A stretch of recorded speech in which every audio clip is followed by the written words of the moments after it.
Então, pessoal, hoje então vamos dar uma conversada sobre a questão do cisma da igreja, né, no período da Idade Média, né? Então a gente percebe que anterior a esse processo, quando a Idade Média já está composta, né, já está no ápice, etc., que a Europa em si, no período do Império Romano e até mesmo no início da formação ali do feudo, enfim, bem no comecinho, nem todo mundo era cristão, né? Nem todo mundo era católico, tá?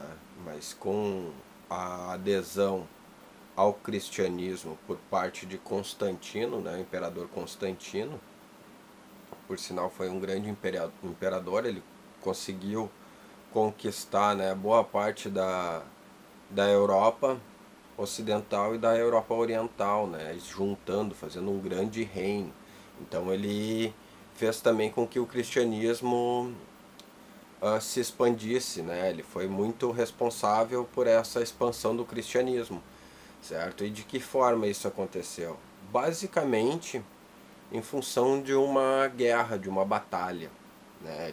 Constantino ele sonhou que ele estava num confronto, num duelo, né, para conquistar a parte oriental, ou seja, onde hoje é Constantinopla, ou melhor, onde hoje é Istambul, né? Istambul seria Constantinopla da época.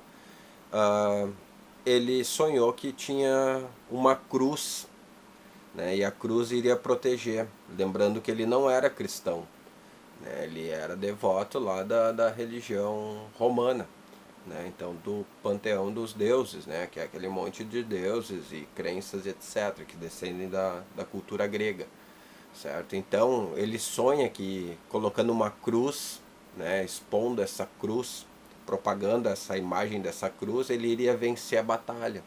Então ele manda simplesmente pintar uma cruz nos escudos dos guerreiros que iriam lutar no outro dia com ele, e ele vence a batalha. Então ele adere ao cristianismo, né, e muda de religião e faz com que todo o império também siga esse cristianismo. Quando se instaura o feudo, né, então mais adiante, a maioria já vem com esse pressuposto do cristianismo, né? Então, durante a boa parte da Idade Média, a igreja ela vai pegar e vai doutrinar toda a população para seguir as normas e regras, né, através dos dogmas da Igreja Católica, do que eles achavam certo e errado, e chega a um ponto em que o começa a se expandir, né? As invasões terminam, né? Os reinos começam a ficar grandiosos, eles começam a ter uma população maior, e isso faz com que o comércio comece a ressurgir, né? O comércio ele não desapareceu totalmente, né? Mas ele diminuiu numa escala assim significativamente. Mas quando ele ressurge, a igreja não tem o que vender, né? Ela vendia indulgências, ela vendia santinhos, né? O que esses santinhos que a gente tem hoje em campanha política, que até as campanhas anteriores a gente via com, com maior, né, ênfase pela rua espalhada, etc. Hoje já não tem tanto. Essa proposta do santinho, ela é da Igreja Católica, né? Se a gente for perceber, a Igreja Católica foi a maior publicitária, né? Ela que deu o grande boom da publicidade, porque elas vendiam o santo, começaram a vender uma imagem, começaram a vender ícone, né? E estátuas e etc. Partes começaram a comercializar, a tornar um comércio essa parte da fé cristã. Só que daí a gente percebe que sempre vai ter uma ala que vai ser, digamos, comercial, falcatrua, digamos assim, e a ala que vai querer manter, né, a mais tradicional, manter as tradições principalmente dessa questão religiosa. Então, lá em 1054, o que acontece? Já que um quer partir para o lado do comércio e lucrar em cima da fé, né, sendo que a igreja ela foi rica e é muito rica até hoje, né, e outra quer justamente que propague a fé, né, que se expanda a, a fé, esse fenômeno de fé diante do catolicismo, da fé pela fé, não da fé pelo um comércio, né, por uma revenda, certo? E então se rompe essas tradições. Então o que o Constantino juntou lá mais ou menos no século IV, por aí, ele vai pegar e vai simplesmente, pum, cortar, vai haver o cisma, né? Esse rompimento, essa separação, né? Esse cisma é justamente isso. E aí a gente vai ter o Papa, a origem do Papa, e aí a gente se remete basicamente à parte ocidental da Europa, certo? Então o Papa ele representa essa parte ocidental da Europa, e quem representa a parte oriental vai ser o Patriarca de Constantinopla, né? Que atualmente é Istambul, né? Claro, hoje já é outro método, porque não vai ser o prefeito lá de Istambul ou o presidente de Istambul, né? Mas tem uma ligação, certo? Mas naquele momento era. Então também a gente percebe que Constantino ele fez um viés político, né? Lá no início, lá, e esse viés político ele foi se intensificando, né? Durante boa parte da Idade Média, e na Alta Idade Média a gente tem esse rompimento, né? Então a gente consegue perceber a Idade Média, se a gente fosse fazer um gráfico, né?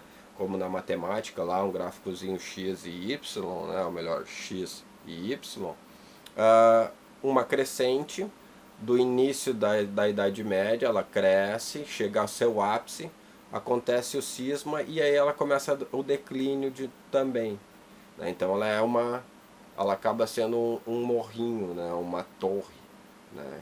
Porque ela começa, né? O início lá no zero, sobe até 1000 e poucos ali e começa a decair, aonde ela vai se enfraquecendo e vai acabar com o sistema feudal, né? Isso também vai fazer com que o comércio se intensifique, né? E com menos guerra, menos brigas e batalhas entre reinos, a população também cresce, né? E ao crescer essa população vai exigir mais da terra. E como tecnologia nesse período é uma coisa meio atrasada, né? Para não dizer retrógrada, mas atrasada, em função desses moldes que a igreja fez em relação à mentalidade, né? De tu não ter autonomia de pensamento, né? Então fez com que tu ficasse restrito a determinadas coisas. E isso é muito ruim, né? É por isso que aí em uma determinada atividade a gente vê que tem um oceano, um aquário dentro do oceano e um peixinho, né? Então o oceano é o mundo inteiro e o aquário é a religião, certo? Onde ela te limita dentro dos dogmas delas. Se isso é ruim ou se isso é bom, vai de cada um, da fé de cada um, né? Então é pessoal, é algo subjetivo. Ninguém consegue ir lá pegar um termômetro e medir ali a tua fé, tá? E a igreja tentou fazer isso, inclusive dos poréns desse rompimento é justamente isso.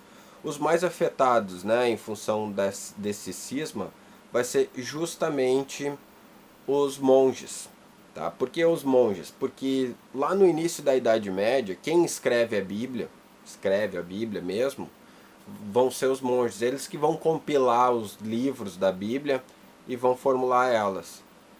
Todas as Bíblias, por sinal, elas eram escritas à mão e elas tinham que ter uma quantidade X de palavras por linha e X de linhas também por folha, para padronizar, né? Então foi um dos primeiros livros padronizados, editados à mão, né? E eram os monges que faziam isso, tá? Então muita coisa se modificou ali na Bíblia nessa reedição, tá? Para fechar, né? A história tem que ser fechada, tem que ser bem costuradinha para o negócio ficar certinho e não criar, digamos assim, abismos, né? E fazer com que o pessoal se questione, mas se realmente lá quando Josué chegou lá e foi vencer os filisteus, a terra parou mesmo, o sol e a lua pararam.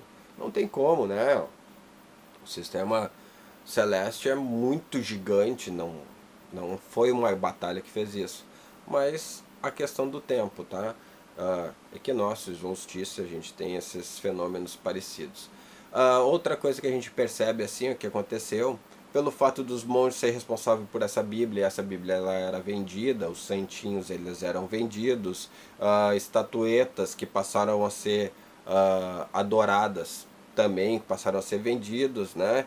E a igreja ortodoxa dizia, pô, a gente não tem imagem, diz não adorar falsas imagens, né? E assim por diante, ou falsos ícones, depende da Bíblia, a versão que tu pegar, mas se remete à questão da imagem igual, né? Então, o que que acontecia?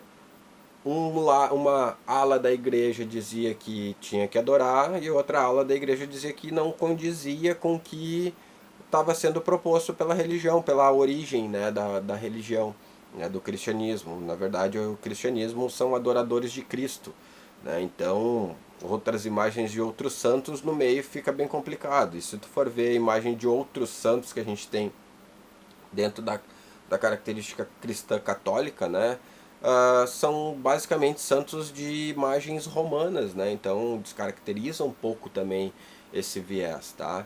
Mas seria mais ou menos isso, né? A gente começa a caminhar a rumo a um final dessa Idade Média, né? Um fim desse sistema feudal, uma decadência dele em função desse cisma, né? Houve um enfraquecimento da mentalidade em função do povo, né? Ser basicamente doutrinado e moldado através dos moldes da igreja, e com o rompimento dessa igreja começa a ter questionamentos. O comércio ressurge, então a troca de informação, né, começa a veicular entre os reinos, bem como mercadorias, né, e também o movimento de cruzadas, que vai ser bem interessante, que vai acabar culminando, né, nesse auge do comércio. E nós entrarmos num outro processo, né, que a gente vai chamar de mercantilismo, de mercadorias, né, um sistema de mercadorias, de troca e venda e comércio, que é a base primordial, assim, que vai dar origem ao capitalismo, nosso sistema capitalista, certo? Qualquer dúvida, deixa nos comentários, chama ali no WhatsApp que a gente tenta sanar para não deixar pendências para trás, tá certo? Obrigadão, pessoal, é isso aí.